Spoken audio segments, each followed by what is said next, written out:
Mohon maaf. Nah, di sini dalam suatu fungsi juga ada beberapa bagian yang dinamakan sebagai domain, kodomain, dan range. Domain atau daerah asal adalah daerah yang awal mula dari fungsi tersebut. Di sini adalah himpunan A, beranggotakan 1, 2, 3, dan 4. Lalu daerah kodomain atau daerah kawan, yaitu daerah yang dituju dari fungsi yang dipetakan tersebut. Di sini kebetulan adalah himpunan B beranggotakan A, B, C, dan D. Sedangkan range atau daerah hasil adalah anggota-anggota dari himpunan yang hasil dari pemetaan fungsi tersebut. Di sini kebetulan A, B, C, D. Ada keliruan dalam range sini ya, ini hanya A, B, C, harusnya A, B, C, D. Lalu yang berikutnya, fungsi atau pemetaan dapat dinyatakan dalam beberapa bentuk. Yang pertama dengan diagram panah, seperti yang digambarkan ini. Lalu yang kedua dengan himpunan pasangan berurutan, seperti pada pasangan relasi kemarin. Atau yang ketiga dengan diagram Cartesius. Nah, notasi fungsi itu sendiri biasanya disimbolkan dengan F.2, boleh X pada Y, boleh A pada B, dan seterusnya. Sedangkan pada rumus fungsinya, dia biasanya menggunakan variabel yang ditujunya, berarti Y sama dengan F dalam kurung X-nya, jika fungsinya dalam fungsi Fx. Nah, di sini ada dua buah gambar, bisa kita lihat, kalau berdasarkan definisi, kira-kira yang mana yang merupakan fungsi? Definisi fungsi tadi adalah memetakan suatu himpunan pertama ke himpunan kedua. Nah, di sini ada yang kurang jelas kalau bisa diperhatikan. Ke arah mana fungsinya? A ke B atau B ke A? Gambar yang pertama yang berwarna merah, apakah dia merupakan fungsi? Atau gambar yang kedua yang warna biru, apakah dia fungsi atau bukan? Silahkan dicari jawabannya. Yang berikutnya, domain dan range fungsi atau pemetaan. Suatu fungsi dapat dinyatakan dalam bentuk rumus fungsi Y sama dengan Fx jika domain atau daerah asalnya adalah kumpulan nilai-nilai X. Supaya Y sama dengan Fx terdefinisi atau ada nilainya, atau syarat untuk Fx supaya Y sama dengan Fx terdefinisi adalah yang pertama. Jika Y-nya berupa suatu pecahan atau Y sama dengan Fx per Gx, maka syarat domainnya adalah Gx-nya tidak sama dengan 0 atau pembaginya atau penyebutnya di sini tidak sama dengan 0. Yang kedua, jika Y sama dengan akar Fx, maka domainnya syaratnya adalah Fx-nya atau yang dalam akar ini tidak lebih dari sama dengan 0. Yang ketiga, jika Y sama dengan logaritma Gx dari Fx, syarat domainnya adalah Fx-nya lebih dari 0, angka yang di sini ya, yang di atas logaritmanya. Fx-nya lebih dari 0, lalu Fx-nya tidak sama dengan 1, dan Gx-nya tidak sama dengan 0 yang dalam logaritmanya.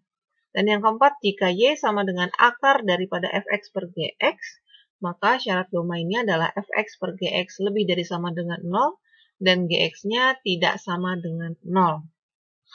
Sedangkan range atau daerah hasil adalah kumpulan-kumpulan nilai Y untuk nilai X yang terdefinisi. Jadi, setelah nilai X ini kita masukkan ke dalam fungsi Y, maka hasil nilai tersebut merupakan daerah hasil atau range-nya. Yang berikutnya adalah fungsi komposisi. Sama seperti relasi komposisi kemarin, komposisi di sini adalah menggabungkan dua buah fungsi ke dalam satu fungsi tunggal. Misalkan, di sini ada himpunan A, ini ada himpunan B, ini ada himpunan C. Himpunan A ke himpunan B dipetakan dengan fungsi Fx. Himpunan B ke himpunan C dipetakan dengan fungsi Gx. Dan himpunan A ke himpunan C dipetakan dengan fungsi Hx-nya. Perhatikan gambar di atas. Fungsi F, titik 2, A arah panah B, dan fungsi G, titik 2, B arah panah C, maka fungsi H, titik 2, A arah panah C, ini yang disebut sebagai fungsi komposisi, yaitu fungsi H.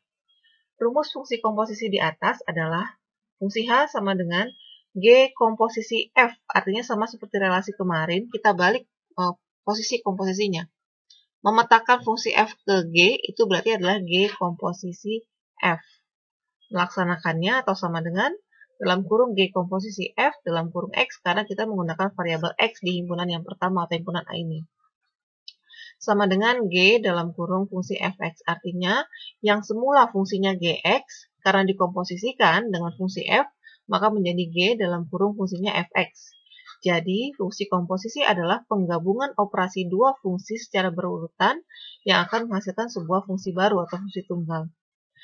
Adapun sifat-sifat dalam fungsi komposisi yang pertama, komposisi G bundaran F ini tidak akan sama dengan F bundaran G.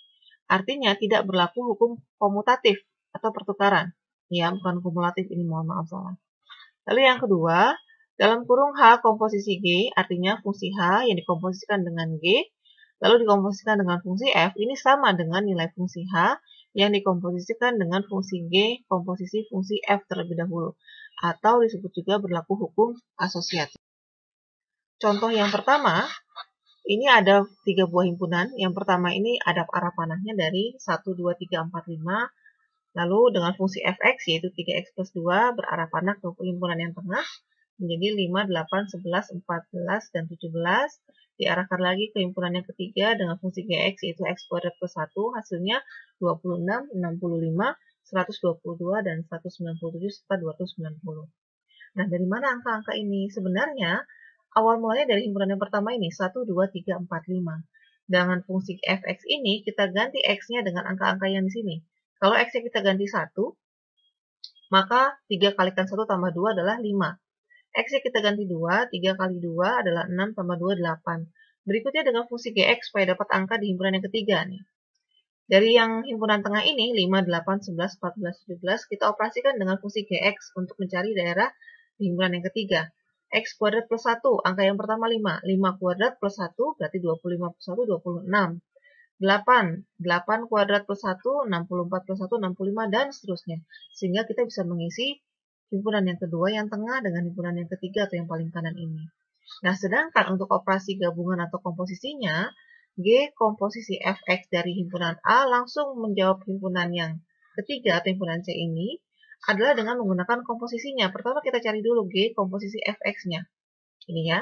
G komposisi fx adalah sama dengan G dalam kurung fx, artinya kalau semula gx ini diganti menjadi gfx, artinya x di sana pada fungsi G diganti dengan fungsi fx. Siapa fx-nya? Fx adalah 3x plus 2. Maka yang semula gx adalah x kuadrat plus 1, berganti menjadi 3x plus 2 adalah 3x plus 2 pangkat 2 plus 1. Hasil kuadrat yang dalam kurung kita selesaikan 3x pangkat 2, 9x kuadrat. 3x kali 2 kali 2 adalah 12x. 2 dikuadratkan adalah plus 4 tambah 1 di luar angka yang dalam kurung tadi. Hasilnya adalah 9x kuadrat plus 12x plus 5. Nah, komposisi ini bisa kita gunakan jika kita mau mencari langsung nilai dari himpunan yang paling kiri ke himpunan yang paling kanan atau himpunan ketiga atau himpunan C. Misalkan angka pertama kan 1 di himpunan yang paling kiri. 1 masukkan ke G komposisi fx ini. 1 pangkat 2 adalah 1, dikalikan 9 adalah 9, ditambah 12 kalikan 1 adalah 12, 12 tambah 9 adalah 21, ditambah dengan 5, 26. Dapat nilai pertama dari himpunan yang paling kanan atau yang ketiga tadi. Dan seterusnya bisa kita lanjutkan hanya dengan menggunakan fungsi G komposisi fx tanpa melihat atau tanpa mencari himpunan yang tengah-tengah ini.